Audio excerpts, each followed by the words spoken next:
Let me take my apple juice.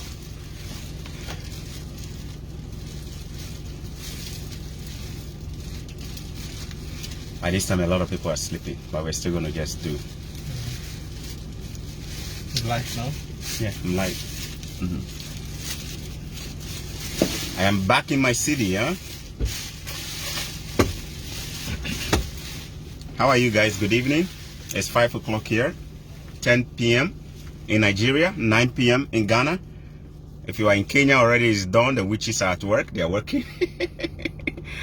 Yeah, in Kenya, other parts of the world, it is late already. Oluwanifemi Abegunde. Ekale, ekale. Good. All right. How are you guys doing? So, my Nigerian friend, we've been having conversation as we're heading back from Burlington to his city where he lives, okay? I'm just in front of his house. I'm about to drop him off. We went for an appointment. And whilst we were coming, I was engaging him by asking him some few questions. You know, like, great questions can always reveal so much. Please learn to ask important questions when you are with people. Instead of talking about how are you, which food did you eat yesterday, Chelsea, Arsenal, ask important questions. They can always reveal important things in life, in people's life, that you can learn from. I've been talking to him. I've learned a lot from some things he said that I didn't even know, but I want you to hear it. He doesn't want his face to be on camera. So you can see his arm and the shirt he's wearing. Can you see that? But he's from Nigeria. He's from Edo, Benin City. And when did you come to Canada? A year ago. A year ago. 2 years ago. Can you guys hear him? Can you guys hear him? This August will make it 2 years, actually. This August will make it 2 years. You've been here for almost 2 years now. Yeah. Okay. Can you guys hear him? I want to know if you guys can hear him when he talks, okay? He said it wasn't easy for him when he came here, but he managed to get through it.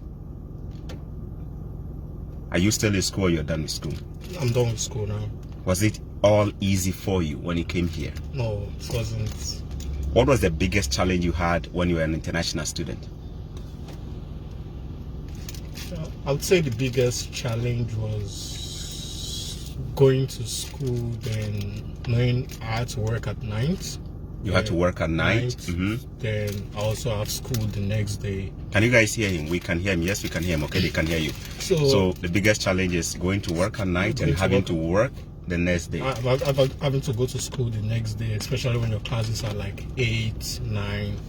So that makes it difficult because lacks concentration in class. It's very difficult to pay attention in class. Very difficult to pay attention in class because you work. Yeah, you could have a mental stress on you. Yeah. That was one of the biggest challenges. Yeah. Let's talk a bit about Nigeria. What is your highest level of education before coming to Canada? What was your highest level of education? I attended Federal University of Technology, Accra. I did biomedical technology there. So yeah, that was my highest. Biomedical technology. That's a big course, so. It was a new course coming. New course that they introduced, okay. Introduced into the system. And you're a science guy? Yeah, I was a science. So your brain day, eh? Not really. I was just school is just to read and pass if you know the right concepts, I believe. So yeah. And then when you finished, when did you finish school? I finished school in Nigeria. Nigeria? Yeah, exactly like 2 years ago before coming. Like there was even little or no time. Because I already made my decision. I was not going for NYC. You were not going for NYC? NYC, like I just made my decision. I thought like that was like a waste of a year of my time if I'm to come here to start working.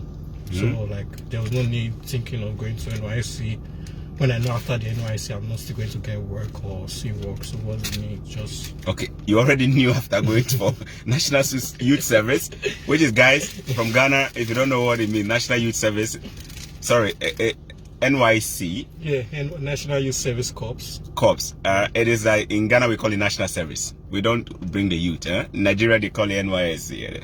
We call it national service in Ghana. Okay, he said he didn't want to do it.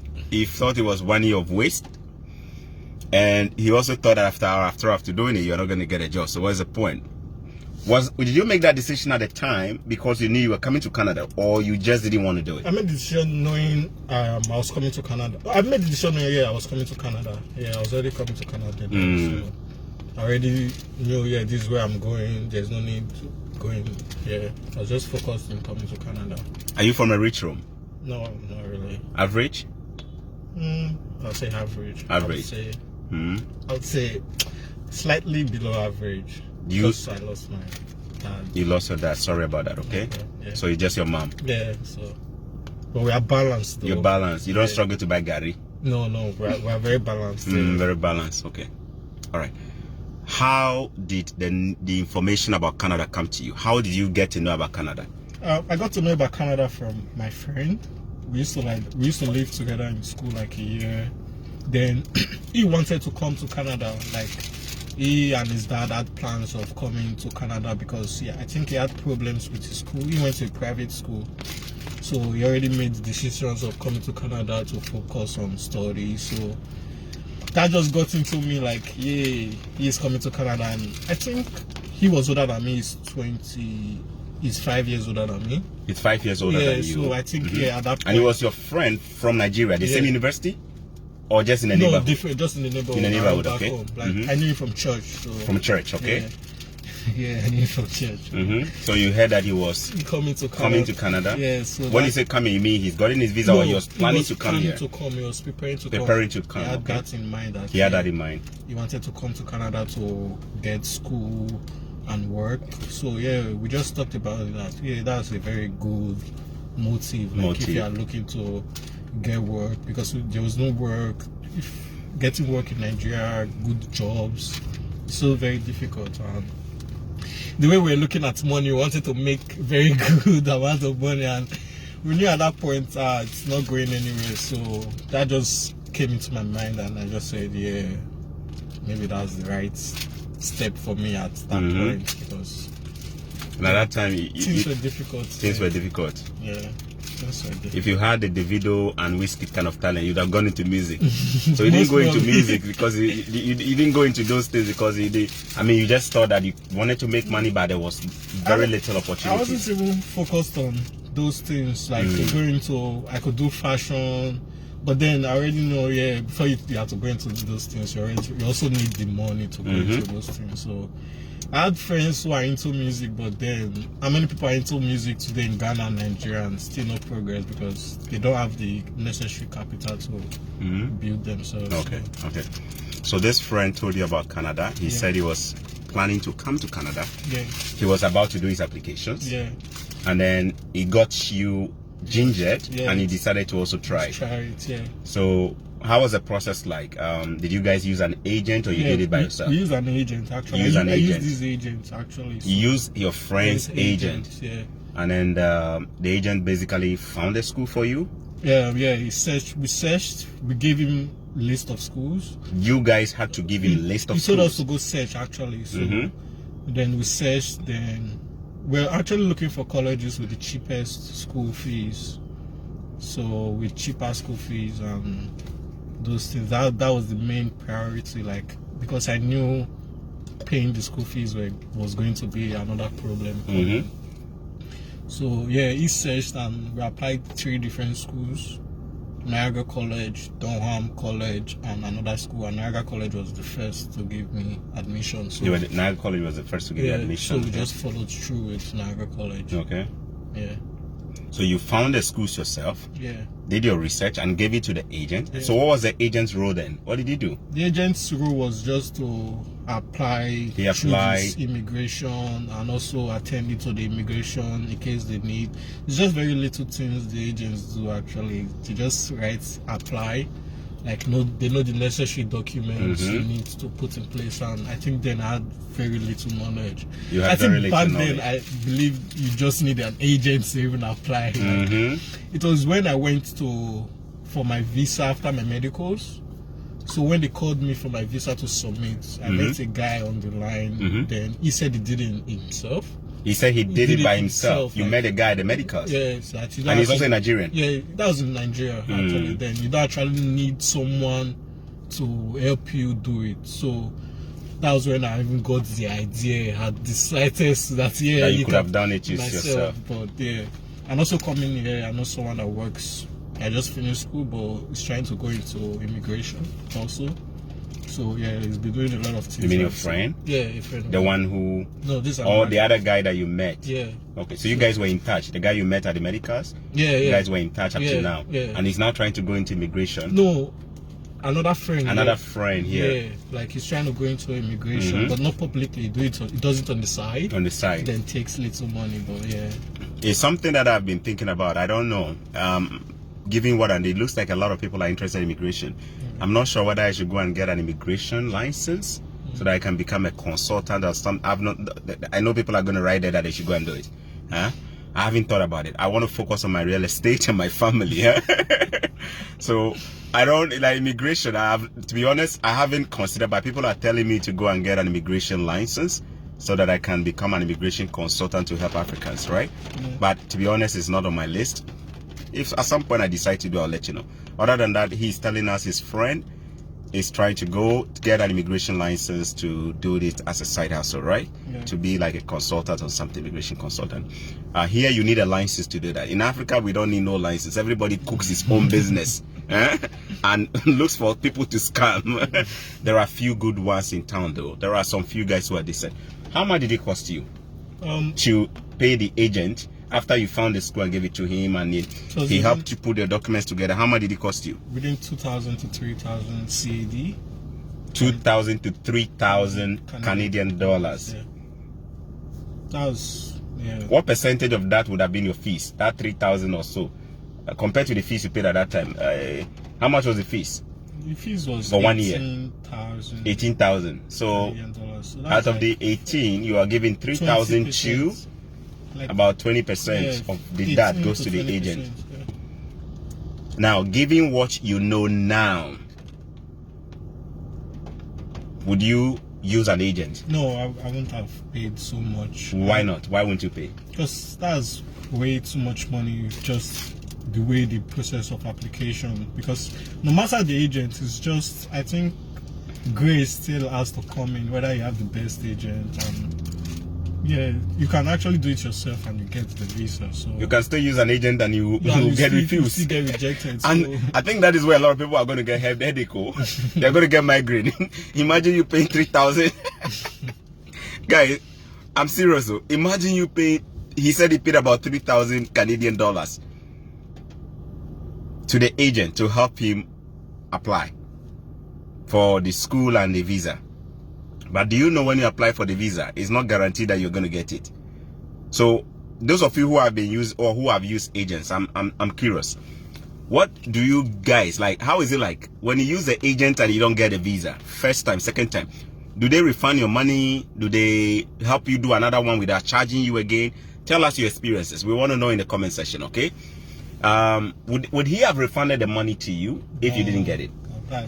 Did you also have any agreement that was signed like that? The only agreement signed was I pay partly. Then when I start, you give him half. Yeah. Then when there's progress in the application, then I start paying the rest off. Man, you had a lot of money around that time, man. You paid. Man, I would say mine was just totally grace. It was grace, huh? Because I didn't even have the school fees. You didn't even have the fees? Like, before even starting the application, I didn't even have the money.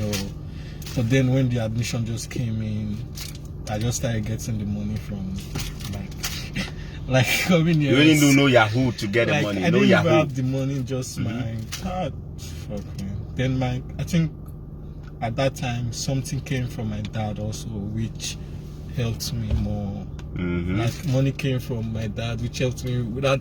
That was just the time from the school fees. So as that money came in, so I just said, oh, pay half of the school fees. Then so you paid half? Yeah, I just paid half. And you got a bank statement too? I used my bank statement. Your personal bank statement?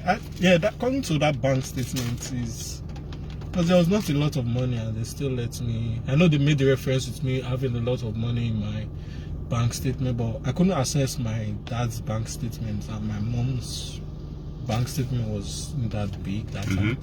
So I just used my bank statement. Your personal bank statement. And they still gave it to you? Yeah. Just because you paid half of the fee? And there was little money there also with the previous transaction. So in Naira, do you remember at that I time? think like 2 million or so. You had about 2 million Naira in your bank account around that time? Or 1 point something. Or 1 point something. And you paid half of the fees. Yeah. So you applied and then you still got it? Yeah, I got it. So at that time now, almost 2 million, that is about 3,000 a bit? Yeah. 3,000 Canadian dollars. Yeah. Which does not meet the requirement, to be honest, guys. 3,000 Canadian does not meet the living expense requirement at all for 10,000. But that was all he had. So there could be an element of grace there that the officer just probably gave it to him because they know he made half of the payment, right? Anyway, good experience, and thanks for sharing that. So you paid half. Yeah. You arrived in the country. Yeah. Was it smooth? When you arrived at the airport, blah, blah, blah, was it smooth for you? No, my first arrival was very poor, was bad actually. You mean first arrival? Yeah. So there was a second arrival? Tell us about that. My first arrival. First arrival. First coming, huh? My first arrival. Because my agent made a mistake of not confirming my resumption date from the school. Because I got my visa late. I got my visa October and I was supposed to start school that September before October. Oh. So I was meant to defer my September admission to January. They then deferred the admission very late also and didn't confirm if I was resuming that January from the school. So when I came in the country, showing them my admission that the school said at the border, at the airport. Yeah, at the immigration. So they told me that I was like, oh, then they just had this complication. Then they said I should go wait. They said I should go wait somewhere for like, after 30 minutes, the immigration then explained to me that checking in at first, they said my months and time before my resumption does not matter. They don't match. I'm supposed to resume September, and there is no backing from the school saying I'm to come in January, because whatever you need, like if you are to come in January, you are supposed to still get a written note, even it's just an email from the school saying, yeah, you are coming in January. They know about it. Like nothing was referred to add to that by the school. So they told me now to go to the school to try and get a resumption date. But when I went to the school said there are no timetable available. That means they already picked their timetable for that session.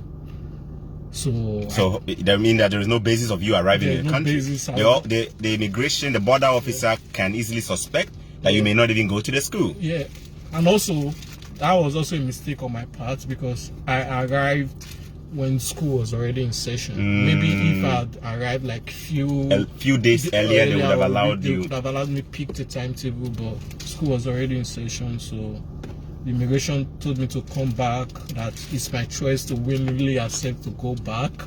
Indirectly saying that you were getting deported. I love this interview. Hi! So this is the first coming of the Edo man, huh? So he said it is in your interest to willingly accept to go back. Oh, but then you have to think, if you willingly accept, that means coming back the next time they'll just let you go smoothly with no problem. So I said, there's nothing I can do. At that time, had you already started taking selfies and posting on Facebook already? No, because I'm not. That you are in Canada. Because you don't like person, so you don't like putting your stuff. That's why he's not even in camera. He doesn't like to show his face too much, huh? I didn't take. Wow, I'm loving this interview, huh? Wow. So I just went back home, drove again, spent like 2 days here. How did you organize your flight though? You went back home because there's a return ticket. But the return date would have been different, right? So then I think the immigration just they just sorted you out. Did they put you on the next plane? They put me on the next plane. That is called deportation, though. No, the next plane. Yeah. even me, the way they treated me was like I was deported going into the plane, because they had like few of us in a group. So it was like empty seats. It was like empty seats, like seats not paid for. It was like seats not paid for. That was where we sat. But they didn't charge you. They didn't charge me. Like, it's called deportation. That is actually even deported. That's just how it was. If I knew the title, if I knew this story, I would have changed the title of the video to How International Student Got Deported. Wow. Yeah, So they deported you. I'll use the word now. Don't get offended. Okay, so they deported you and you went back. Yeah, I just. You mind if I just recap everything you said in a way so people can understand? So those who are not following, the agent. Remember, this guy was the one who actually looked for the school. He and his friends. He and his friend, they looked for the school themselves. And then they gave the list of the schools to the agent because they wanted to find a school which was cheaper. The agent now applied for the school on their behalf. And then after that, the agent helped them put their immigration documents together to apply for a visa. He said at the time, he could not access his late father's bank statement. The mother's bank statement was also not strong. Maybe at that time he may have tried, I don't know. But at that point he said, you know what? I had about just 1.something million naira in my account. And I've paid half of the fees. Let me just go ahead and try. So he tried that. And luckily the visa was approved. So visa is in. He's probably pumped up. He's careful not eating any gari you go choke in throat. Man, he was not eating just any kind of gari you go to choke in throat like that. You see, I'm choke.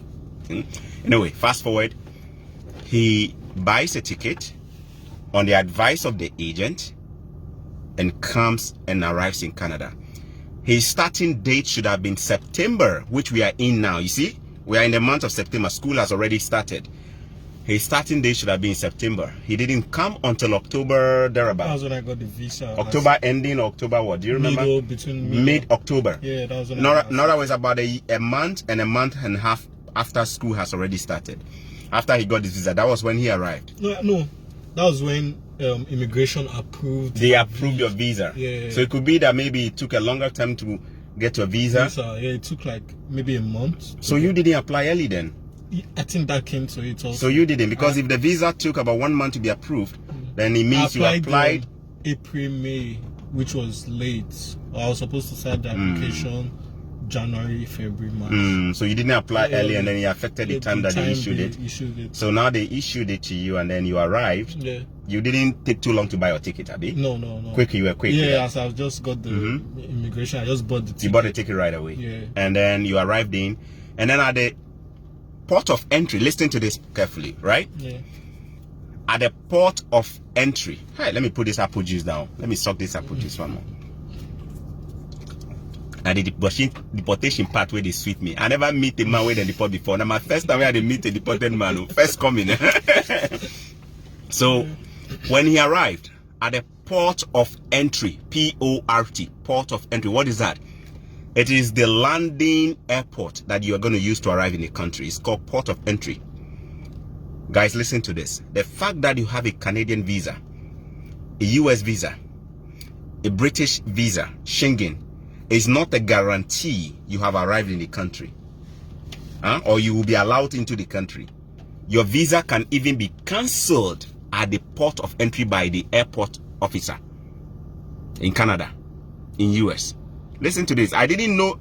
I always thought if you have the visa, guaranteed you are arriving. I didn't know this until I came to find out that some people's visa are actually cancelled at the airport when they arrive, or some people are actually sent back home when after they have arrived.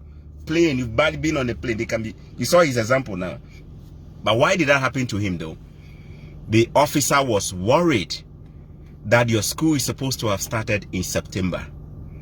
You are coming in October. That was even January. It was January. Because my agent was supposed to defer that September admission to January. But also he still didn't book. He booked a late date for the flight to January. He still booked a late date. So everything was just poor calculation. Yeah.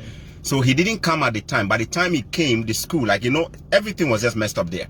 So the officer at the airport, remember I said the officer is going to ask you questions, Why are you coming to Canada, blah, blah, blah. So the officer asked questions. And then after asking the question now, they found out that the time that he's supposed to start is different.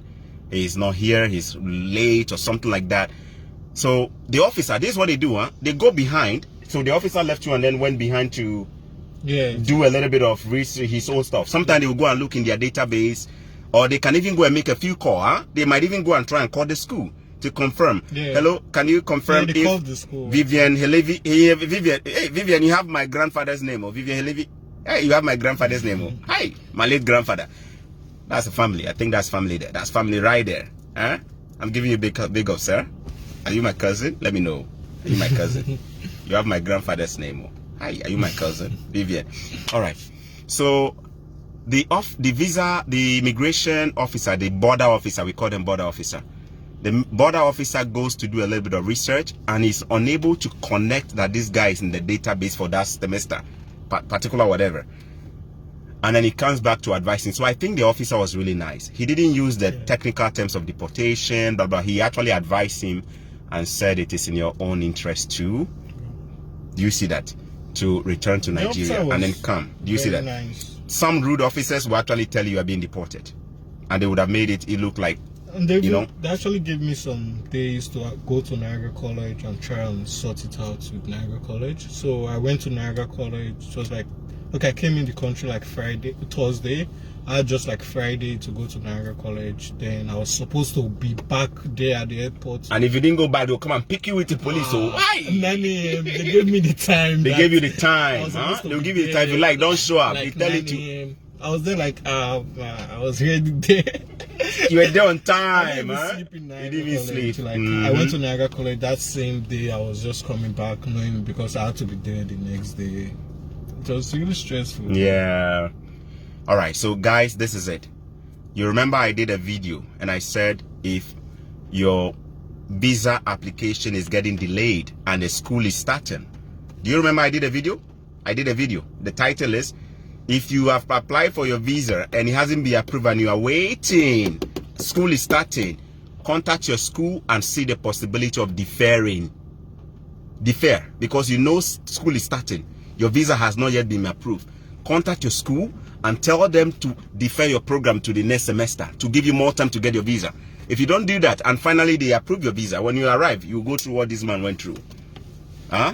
You know, they made it in a nice way. They even gave him 1 day to enter Canada to enjoy a run. So you enter Canada, they told you to go to the school and see if you can get sorted out.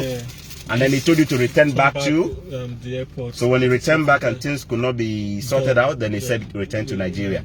And then you didn't pay for flight, free. They just gave the whole plane, only 4 of you were inside. No, not all. How many? No, the other passengers. The other passengers. They took us to the ending seat, maybe like the end, the back. I know when they carry deported people, the back seat. It wasn't paid for. Like no seat people were paid for.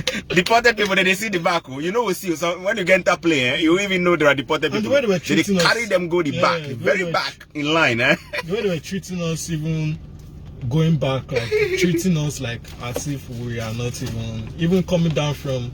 Because I had to transit. You're not part of the passengers. Yeah, like I had to transit through Egypt.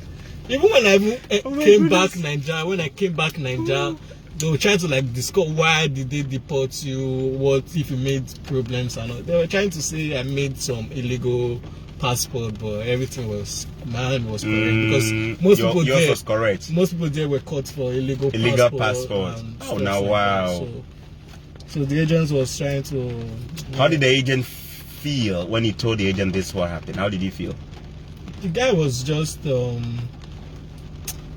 he was just so money oriented. Normally, money oriented. Sorry, I normally I can't get my money back. Then he just said we should book the next day so that to make it early.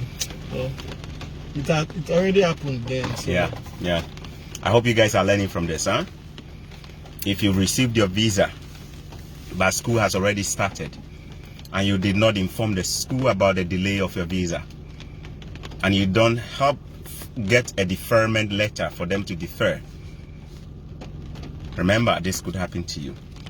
You may buy your ticket, you may buy your winter jacket if you bought one from Nigeria, you may buy your boots, you may even go and do your hair, fine hair. They will deport you easily like that. Nice deportation. You go do the back of the plane like that, the back corner, where they're going to return you. This guy got lucky. His deportation was so nice, huh? He gave him 1 day to enter Canada and enjoy the beauty of Canada, to go and see if he could sort it with the school and come back to see if the school can confirm that he's still enrolled for that semester. And when he couldn't have that confirmed, we went back to the airport on the instructions of the officer. They gave him time, and if he did not go back on that time, at that time, they could have actually, in fact, they would have refused him and cancelled his visa right away. And then he would have become a most wanted person in Canada, like an illegal migrant or something like that. Anyway, that's a good lesson. So you guys are learning. And would you recommend an agent to somebody, given what you know? Now, I know you are not an immigration consultant, but given what you know and what it takes to apply for a school, would you recommend an agent, given how much you paid and the whole process? How everybody's experience is different. Yeah. Also depends on your type of person. If you know you can do the appropriate research, you know you can get all documents filled, or you have someone else by the side who can give you advices and direction. You know, you're like, if you can do the research yourself, and you can actually apply yourself with the direction. But if you know you are going to lack some direction somewhere, in order not to make mistakes, that's when it's only advised to use the agent, because the agent that's the job. He's going to make sure you don't make mistakes. But then it depends on, if you know you are not going to make mistake, you are going to get advice from people when it comes to certain areas, then you can do it yourself. You don't need an agent. All right, thank you for that advice. So given how much help you got from the agent and paying about 3,000 Canadian dollars, is that some money you would have paid today? No, that was not to me. Man, because me, I'm just doesn't make sense to me. 3,000, I will buy business class in the airplane. I will buy business class or first class. We'll sit in the back and enjoy, drink. I could have done it myself. I did all the research myself. Huh? Those of you who know how to do research, you see, it costs. Somebody wrote a comment down there. He said, to be informed. If you are not informed, you'll be deformed, though. I forgot, the person wrote it in the way. He said, if you are not informed, then you are deformed. Like, guys, let's learn to do research. These agents are thriving in business because they know a lot of people are ignorant. Can you imagine an agent coming to me to tell me they want to do something for me? Can you imagine that? Me? Here? Hi. Can you imagine? They will hardly come to people who know what they are looking for. We think that it is so difficult to apply for things. It's not difficult. All you need to do is to be in a network of people who can help you when you are in trouble, right? And you know, me, if you come to me and you tell me you are stuck at a point, I will definitely look at your document and help you. But you know my criteria. I will never do it for you if you yourself, you are not learning to do things by yourself. This guy has even done the job for the agent too. Do you know he was the one who went to look for the school and gave it to the agent? Eh? The agent didn't have his school. He and his friend, they had to go and look for schools and give it to the agent. And on top of that, filling visa forms, getting documents. You bring your own bank statement too. Filling visa form.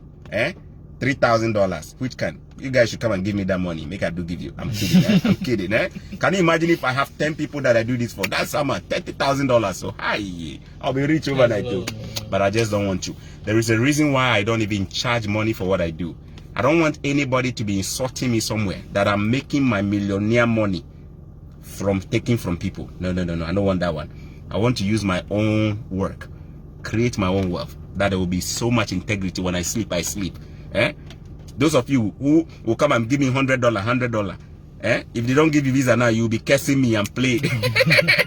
You'll be cursing me and then say all kind of nonsense about me. No. Me, I don't want that how I allow. That's why I don't even charge anything for what I give.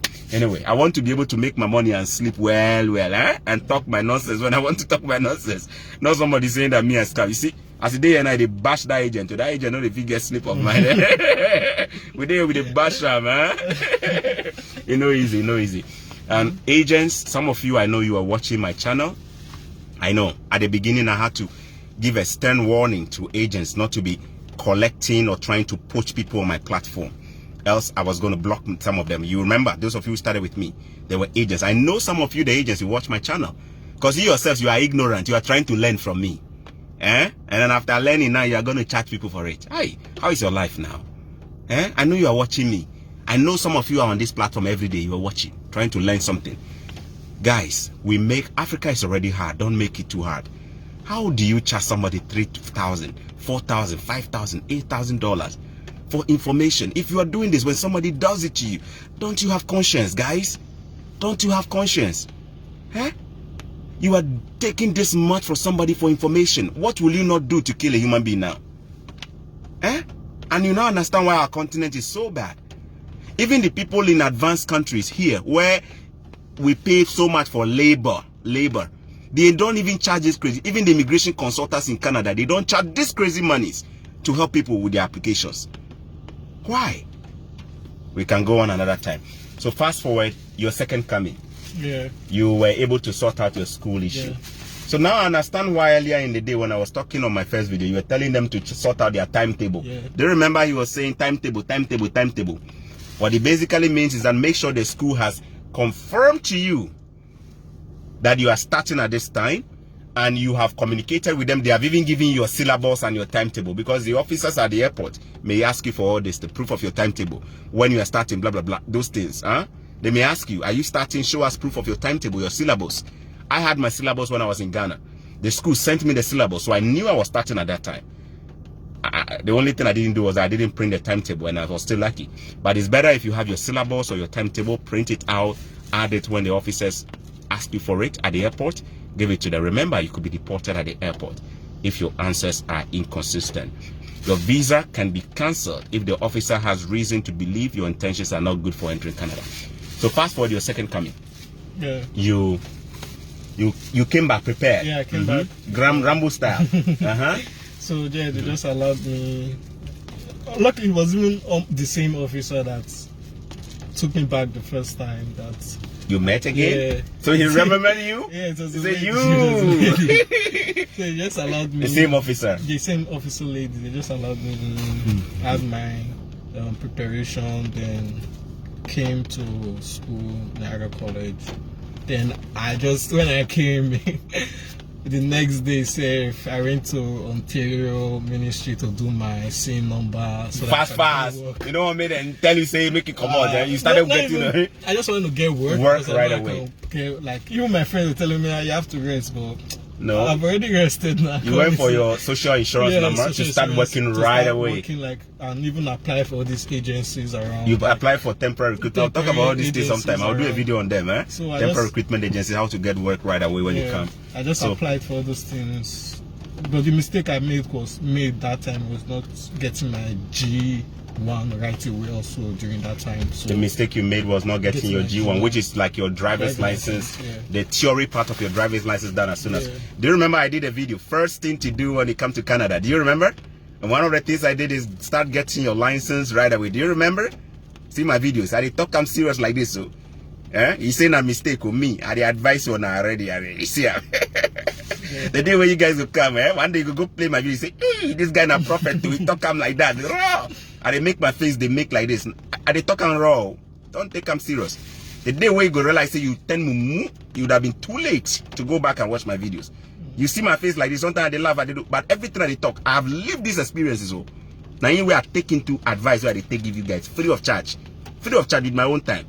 Time where I'm supposed to they kiss my wife right now. I take they here they talk. Anyway, so let's get back to that conversation. Your second coming, you came, everything was good. School starts. School fees, you paid half. The remaining half, which is what a lot of people do. A lot of people are able to pay half of the fees or more than half. You paid half. How did you? I paid half. Then coming here, I thought maybe I could work immediately to start paying the rest half, but it was difficult because I wasn't saving enough money then. I had to also pay rent. You had to pay rent by myself, so I wasn't saving enough, so I couldn't get like that money to start paying the rest half instrumentally. So I just forfeited school that semester. Then so that was not a good thing to do though. Like I just forfeited the school with my own discretion knowing I can't afford the school fees. You had difficulty paying the remaining half. The remaining half, so I just didn't go to school. So I told the school that I'll change to the next academic year. Yeah, next academic year. So I just started looking for work during that time. Anywhere, got some mail jobs where I was doing mails before I got. When you say mail, you were delivering mail? Yeah, delivering mails like to houses, like. Okay, I want to make sure they understand that. Yeah, it's like delivering mails, like he was delivering letters and papers. It was a class. It was offside. He was delivering. It was an offside job, meaning say, a hustler's job. That one we need a good paper. You know, they go on top of paper. It was offside. He was delivering mail. He could knock on somebody's door, put them inside the postal bus, house to house. See the job. He was even hustler. within years. You can tell from that now, hustler already. He was hustling to make money to pay the fees. Yeah. Okay. It was even within years. You were doing it within, okay. Yeah. So then before I got the call from, also I was working in a winery then, so the mail was like when I was free, because the guy was paying me to walk around. The amount of times I work, if I work for 2 hours, I get paid for 2 hours. You work for 2 hours, they pay you for 2 hours.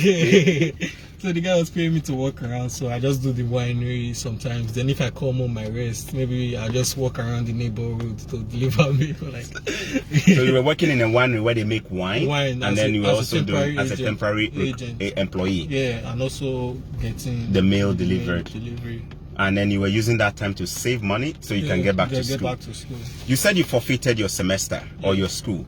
Now, guys, if you don't understand what it means, he paid half of the fees. Now, when he came here, things didn't go as he planned. He thought he could save much, but now so you didn't come with enough savings, personal savings. So basically, whatever you were making, you had to use portion of it to pay the rent. Yeah, pay the rent. And then, as you were in the program now, you realize your deadline for making a payment of the rest of the fees was up. Yeah. You couldn't pay it. Yeah. So what you did was that you forfeited the program. Forfeiting, what does it mean? It means he decided to say, you know what, I can't finish this program for this year. That 7K or 8K or 9K that I paid, please, I don't think I can continue. Basically, you've lost the money. He's lost the money. He's lost the opportunity to have finished that program. And not only that, all the classes he attended and the homeworks we did and the studies, he lost all of them too.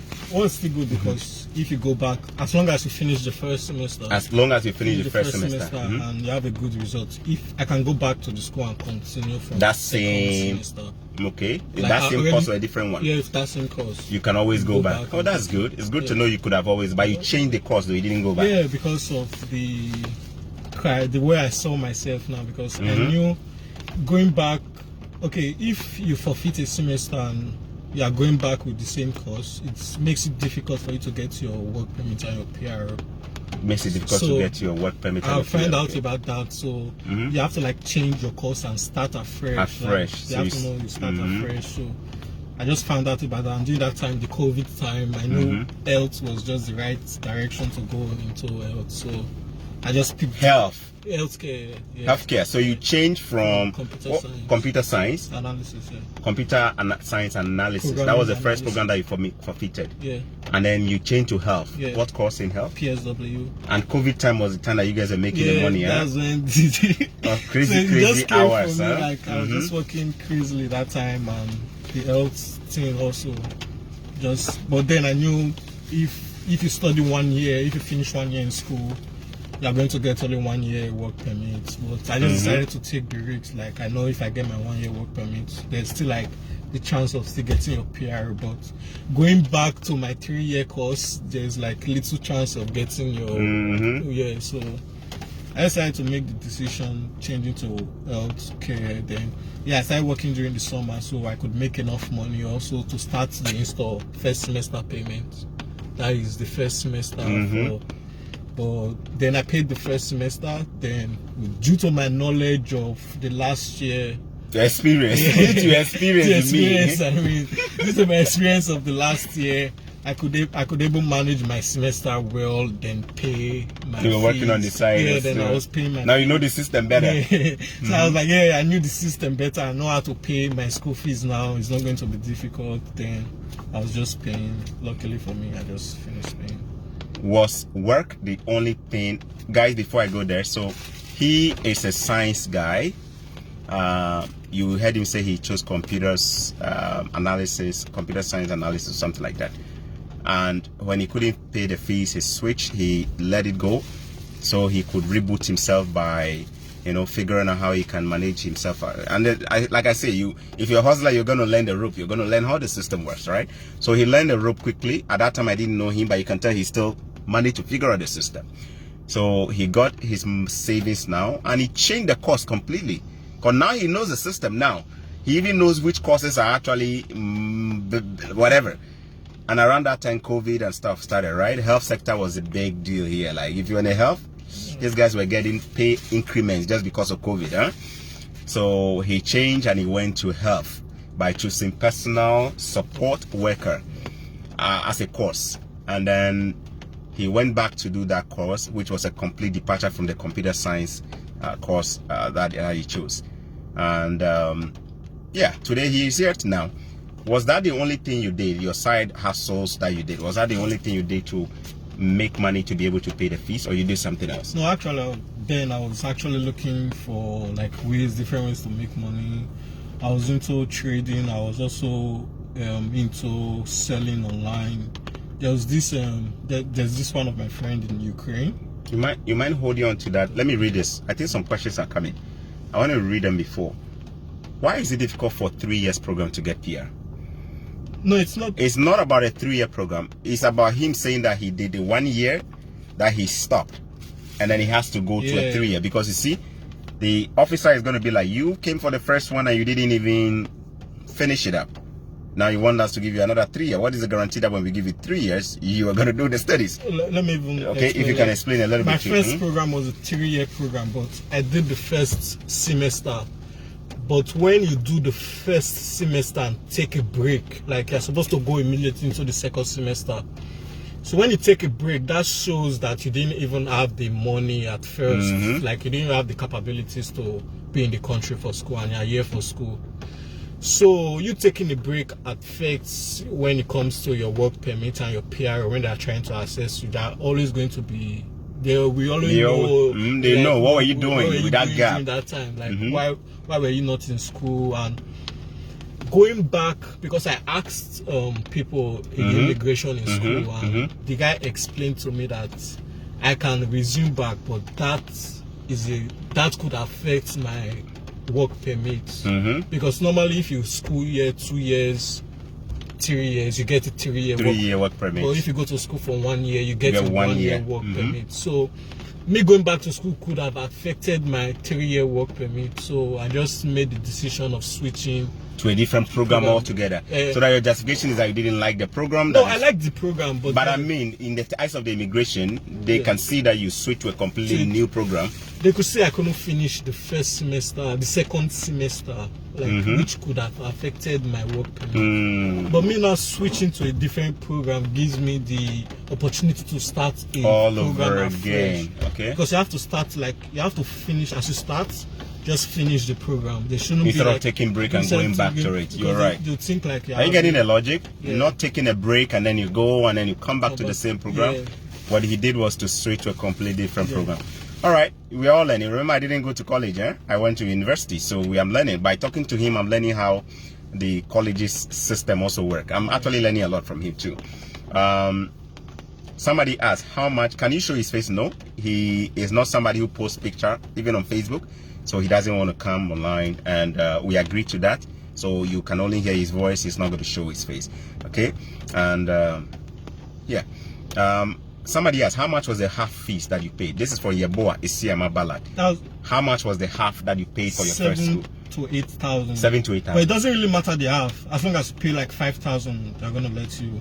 As long as you make that enough effort of contributing maybe like 5,000, 6,000. Yeah. But then your school also tells you how much you have to pay between these deadlines. So if your school tell you have to pay 8,000 between so and so, then you need to pay that. You need to pay that. But remember here, guy, you need to make effort to pay a significant portion of your fees, huh? If you don't, and if your fees is 18,000 and you pay $1,000, you're gonna get a damn refusal. Anyway, so fast forward, you change, you finish. I can see you're working now. Yeah. You've been crashing and working, because before I met you, you're always at work and doing work. And any regrets? First coming, second coming, there's no third coming. Now you are staying. Any regrets given your journey so far? Any regret? Would you, if you were to given the chance to do this again, would you do this again? No, actually. Coming back to Canada, would you come or you won't come? I think this has been the best decision I've made for myself, like coming here. So coming to Canada has been the best decision. Why would you say that though? Because looking back home, my sister finished school and I'm also providing. But if I was at home, I don't think I would have been able to provide You're supporting them back home. I can now, so yeah, I think that's actually the best decision. So if you were to get a job from the federal government or a company in Nigeria with a monthly salary of about 3,000 Canadian dollars monthly in Nigeria, they're paying you that much in Nigeria, 3,000. In other words, about say 2 million naira every month in Nigeria to go back. Would you go? Honestly, I think I would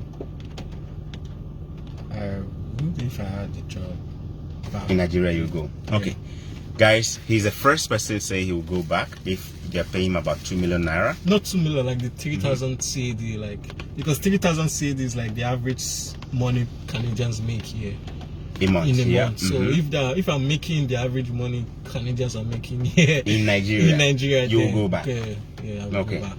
So guys, if there is any company out there willing to hire my friend here, and you're willing to pay him about 3,000 Canadian dollars a month in Nigeria, preferably just make sure you add a nice apartment as part of the benefits in Edo, Benin City, so that he doesn't have to worry about rent.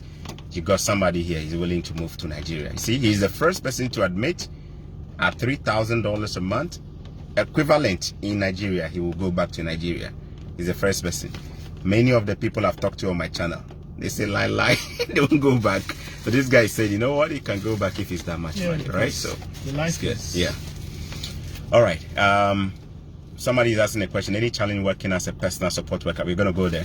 But you also said you did some other stuff as a side hustle. Yeah. Which did not require work permit.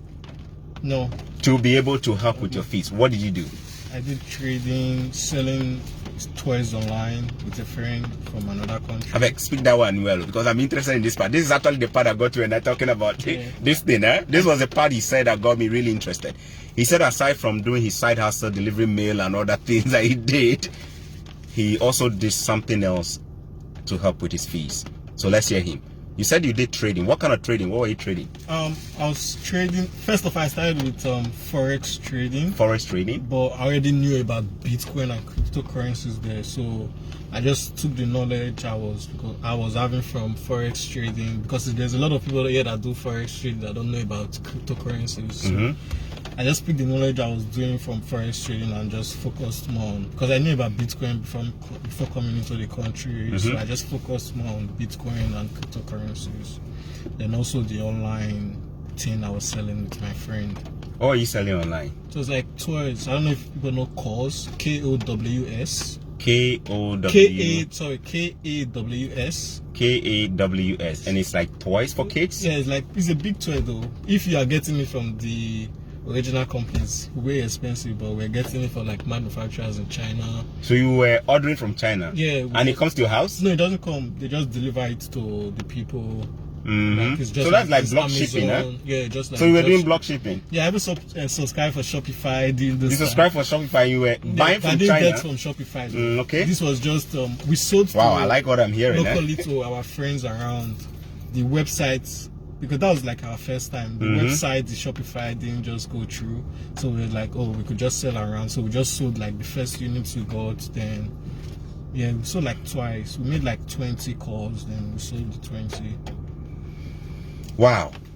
So you sold stuff online. You did trading, forex trading, Bitcoin, crypto, and stocks and stuff like that. You did all of you were trading. Was this something you already knew from Nigeria, or now the struggle where you face for here will make you start to do them? I would say trading wasn't something I completely knew because if I had known trading works, I could have gone into trading back home in Nigeria right away. Yeah, because I had the time and you had all the time to go into trading. But yeah, that was when coming here was when I knew trading, started going to YouTube. Then I met people along the way. We started like, yeah, you have to like learn what you I didn't even know so many things even when I was here looking at how to trade. Even going to YouTube where I saw videos of people showing how to trade, like I was so very, very confused until I started going into it myself. I even paid some people for lectures. And also, yeah, I met people, they gave me videos, they gave me books to read online. Yeah, that was just how. But what made me fully got interested in trading this Bitcoin was when I just made like $500 with like $50 like a week. You made $500 a week. You made like $50. not a week, like that same day. Like that same day I you just traded. woke up. I just went into the trade like $50, and I just woke up like $500. Like, whoa! I haven't even made this money like working a day. Yeah, like, I haven't made this like $50. Yeah, that just got me into trading. Then when I was looking for my fees, I knew trading was something that could help me build. Because if you can trade, you can actually make enough money within a short period of time. So yeah, trading is one of the things that the rich people do. They diversify their wealth. And I must confess, this was the part of my chat with him that got me interested in listening to him, right? The reason is that he's the first African I am meeting in person who does trading. And look at the beauty of it. He came here, he was in school, and he decided to do this. Did you need a work permit to do this? No. You didn't need a work permit. Yeah. So there is no limit of 20 hours on this. No. Do you see that? This is what I talk about as the mind of a hustler. If you have a hustler's mind, you find ways to create legit money. He was in school. He knows he cannot work crazy hours all the time. But he had to now begin to think outside the box. And he went into trading, and trading has been good to him. He told me some of the, what is the maximum you've made on a trade? In a day, should be 500 to 1,000. 500 to 1,000. Average, yeah. Okay. And crypto, those who, anyway, we can go into the details of that later on. Do you know, before I entered into real estate, trading was one of the things that I almost went into. In fact, I started reading books on trading. I started watching videos on YouTube. And I wanted to go into trading when I finished university here. And I was looking for something else to do. Trading was one of the things. It was the first thing I actually decided to do. But something about it turned me off. The whole idea of sitting back and reading the market and seeing, And at that time, it wasn't fun at all. Trump made it worse, yeah? The moment that guy talk nonsense or does this, if he sneezes, the market just go like, ah. So me, I watch it, I say, no, I don't have that kind of heart to. That you must be praying that Trump doesn't say anything that will hurt the market, right?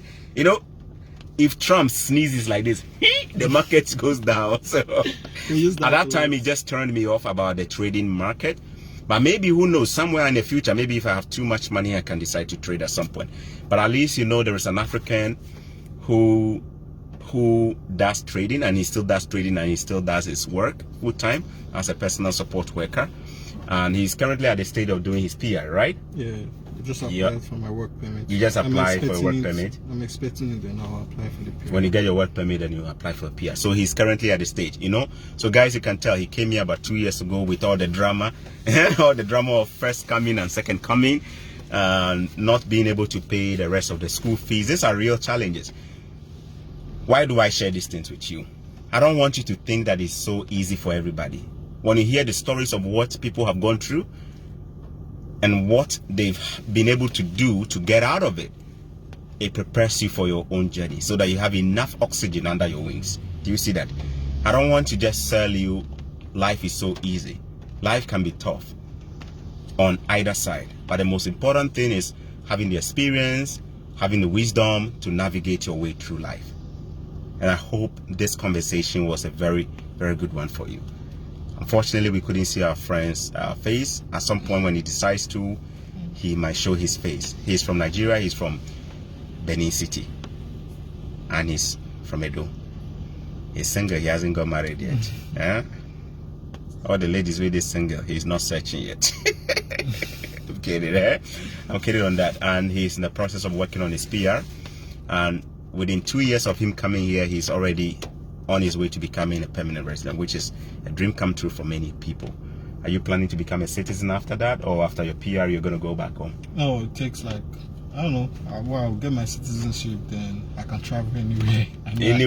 I know I can come back here and it's still my country. It's still your country, and you can go back to Nigeria too anytime you want. It depends on the progress there. If I know I can make more.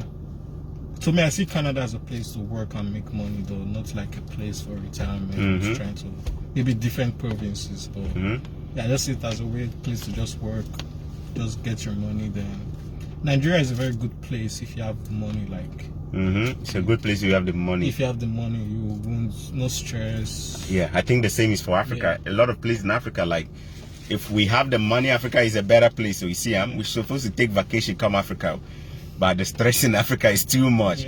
So he's giving a condition. If things are better, he can definitely. But at least he's coming to take that passport here. You see, they can collect the Canadian passport first.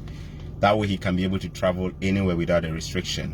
With the Nigerian passport restriction, they plenty.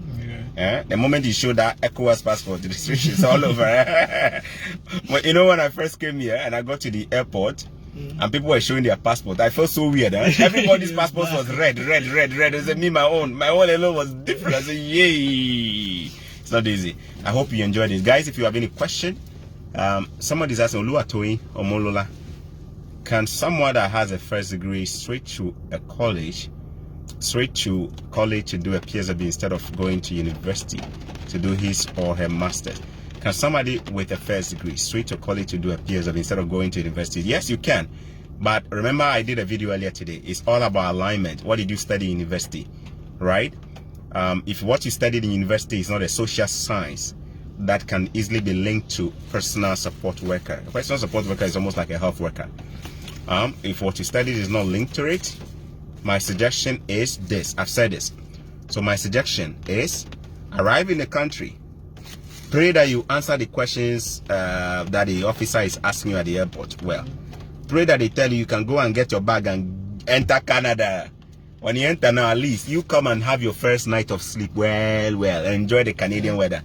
And then when you wake up, contact your school and see if they can change the course for you as soon as possible before the semester starts. You understand what I mean? That's the easiest way to do that.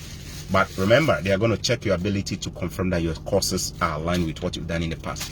All right. Can I say something? Yeah. When I mean personal support worker, it doesn't mean you yourself come in, you have to go pick personal support worker. There are like 10 course programs under healthcare you can choose for. There are 10. Can you mention them? If you don't mind. Can you mention palliative care, occupational therapies? There are so many branches. I picked personal support worker because it was a 1-year course and I knew I was already getting a job as a personal support worker, so that was like easy for me. It's easy to get a job, yeah. So it's not like something. Even the job is not. It's not like a very good convincing job. Most people don't like it because it's. Yeah, like more. Yeah, it's like it. So I just closed my mind and I know this is what I need to do. But I know that it gets the job done, and you can always switch and do something. I can always, like that's my plan. After I get my PR, I'm going to switch back. Yeah. Everybody is different. Some people are professionals. They can work a job and they like it.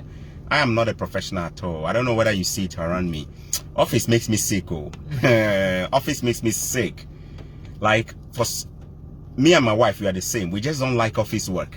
We don't just like, I don't know, it makes me bored. Like, I'm a hustler. I want to be on the road all the time. I want to be doing something, right? Me, I'm an entrepreneur as well. I love creating things. So anything about 9 to 5, it makes me sick. Some people are not like that. All right? My employer knows I won't last on that job. I will quit at some point. And when I quit, it means my millions have come in numbers, right? But everybody is different. So if you enjoy working in the setup, an office setup, if you enjoy working in the bank, it's not a big deal. It's most important thing is to figure out what you want to really do with your own life that you are so happy about, right? You don't have to do the course he did. You can always choose a different course. There are different courses. Read about them, do a little bit of research about the different courses, check out how much they pay, check out what people are saying about those courses and what kind of jobs you can get. You can do a little bit of research when you get it. I hope you enjoyed it. Thank you so much. Thank you so much for your time today. And thank you so much for sharing your time with us. I really appreciate that. And today is also a very good day for you. Huh? What happened today for you? You got your license today, huh? He got his driving license today, so he's gotten his Canadian driving license, huh? He can drive around and do so much. And you're going to do a lot of good things with that license, huh? You're going to drive good, huh? Don't go and knock anybody, make it deport you. That one go 10 deportation. So just drive good. He got his license today, which is a very good news for him. And so he's about to start enjoying the beauty of having a car, not just a car. That was one thing he said, that if he knew earlier, he would have gotten his license much earlier. Because with the license, it opens door to so many things that he can do to make even more money, right? But I'm happy that today he got his license and is about to start living a better life and get his PR, hopefully. And then who knows, tomorrow he can make a better contribution to Nigeria. He's currently even contributing to Nigeria by supporting his family members back home financially. His sister, he's helping. And you mentioned that you like to, even your sister is considering coming to Canada. Yes. Would you send your sister to that agent or another agent for 3,000? No, I'm going to do it myself. Hey, that was quick. That was a quick answer. He said no, he's not going to send. So we don't have anything against the agents. Those of you agents who are genuine and you really care about the success of people and not the money, God bless you. I am not a fan of agents. I don't trust my African agents. I just don't trust them. I will never recommend an agent to you. Even if I knew one, I won't recommend. I have a friend who does travel and tour. He can't even come on my page and say I should comment, mention it. He knows me, I won't do it. Because I don't trust my Africans, brothers, when it comes to this stuff. Money is blood in Africa. People can do crazy things for money. Remember, even on my own page, things I'm doing, some people will be charging money and doing that, giving information. I don't do it. Because I want to build an integrity where people will say that I don't joke with money when it comes to stuff like this. Right? Do your research. Connect. Stay connected. And hopefully when you have questions and you make your own effort, we can all come together and help you with answers. Even if I don't, Oluwafemi will answer. Even if I don't, Bint Masood, Gando can answer. If I don't, Ranga can answer. If I don't, Josephine can answer. If I don't answer it, somebody on this platform who has been following can answer your questions for you. Then we are building a community of knowledge and a community where people know what to do, instead of a community of ignoramuses who are being preyed on by others out there who don't even know what they are doing. All right. Thank you so much. This is Choco Millionaire, and it's been an edition of me having a conversation with somebody, and I'm praying that I can get more people to share their experiences. These experiences, you don't need to hear just from me. You need to hear from people that you know, people who are from your countries, and people who have their own experiences which are different as well. If you are watching me and you are from the US, you are in Canada, you recently moved to Canada, and you have a story you would like to share with the world as a testimony, please send me an email, chocomillionaire@gmail.com. I'd love to have a conversation with you, and I would love to see how your story can inspire others. Your stories are not meant for you. Your testimony is not for you. It's meant to build people up. Share and let us bless the world with our testimonies. Send me an email. I'll reach out to you, and then we'll talk. If you are a young real estate investor, or you are doing well in real estate in Canada or in US, and you'd love to hook up, please send me a message via email, chocomillionaire@gmail.com. I'll be more than happy to sit with you, learn your own journey, your pains, your lessons, your wisdom points, and all of that, so that we can build a community where we are inspiring each other, instead of a community where we are tearing each other down and killing ourselves ahead of our death. Right? God bless you. Do have a good day, and remember, you don't need more money, you need more wisdom. Do have a good day. Bye bye. Thank you so much, brother. Thank you. All right. Bye.